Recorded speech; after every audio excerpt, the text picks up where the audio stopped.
Okay, so this is going to be a longer video looking at monopoly. So the key things to remember about monopoly are the assumptions. So we've been through these in class, but very briefly, for monopoly, there are high barriers to entry. There is something which stops firms being able to enter the market. And these will come from things like licenses in pharmaceutical companies, high sunk costs, like in the airline company. A sunk cost is a cost that you have to pay for before the business starts. High capital costs, like machinery that you need to purchase and maintain, for example, in manufacturing or clothing industries. Scale economies, that no one can produce things as cheap as you can because you're able to take advantage of enormous economies of scale. McDonald's is the classic for this. Natural cost advantages, someone like Royal Mail or the Water Board, who can benefit from natural economies of scale. And anti-competitive practices, such as cartels who are able to reduce supply, keep prices high and stop others from entering the market. And finally, marketing barriers, such as Cadbury, Microsoft and Coke, who are able to take advantage of enormous barriers to entry through their high marketing campaign, where others just can't compete with them. And there is some level of product differentiation. Either the product is different from other products which are being perceived, or, like in the case of Coca-Cola or Cadbury, the idea is they're perceived to be different. So Coke's like the best example of this. People drink Coca-Cola even though they prefer the taste of Pepsi. Why? Because the marketing product campaign is so strong for Coke. So we're very familiar with this diagram now. You've got a downward sloping AR and MR curve. You produce what MC equals MR, so that's at Q1. The price charged in the market is P. Now that's because at Q1 output, the market will pay P for that product. Okay, so you go up from this point here to the AR curve. Now where this point here hits the AC curve, well, that's the cost for the business. So OPAQ1 is the revenue the business makes, whereas OP2BQ1 is the costs, and therefore the difference between the two is the profit that this firm makes. Downward sloping AR and MR curve, you have to reduce price to increase quantity. Okay, now here we've just got a monopoly making a loss. So what we've got happening here is your AC curve is above your revenue curves. So your costs are above your revenue. So therefore it's making this loss here. That's your profit. That's your revenue. That's your costs. And therefore it's making a cost. Okay. Now, one of the big things you have to understand about monopolies is they're able to discriminate on prices. So they're able to charge different people different prices.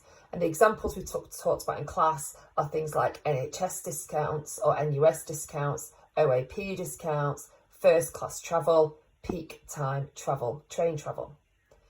And price discrimination occurs where someone has market power, allowing the price to vary in the market. You're able to distinguish between different customers, say on the basis of age, on the basis of time, or on the basis of class or income. Okay, so for example, you can charge OAP different prices to non-OAPs because of their age. You can charge people different prices because of the times of the year or the day that they access the good. So for example, a Saturday to go to the cinema is more expensive than on a Wednesday. It's more expensive to go on holiday during school holiday times than it is through term time, and that people can't resell the product. Now what's important here, this price discrimination, is what you're able to do is actually supply the good to the different people who are willing to pay a different amount for that good. So in markets, there's often different types of demand.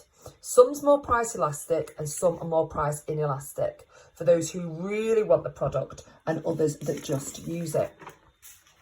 So here you've got one which is more price inelastic. So this might be like your first class travel, or this might be your cinema ticket on a Saturday night. You're not very sensitive to the price.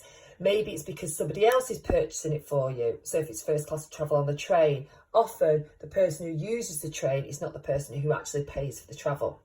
So, or maybe if you've got a date on a Saturday night and you want to go to the cinema, it doesn't really matter to you what the price of the ticket is. You just want to go out with the person, your prospective partner.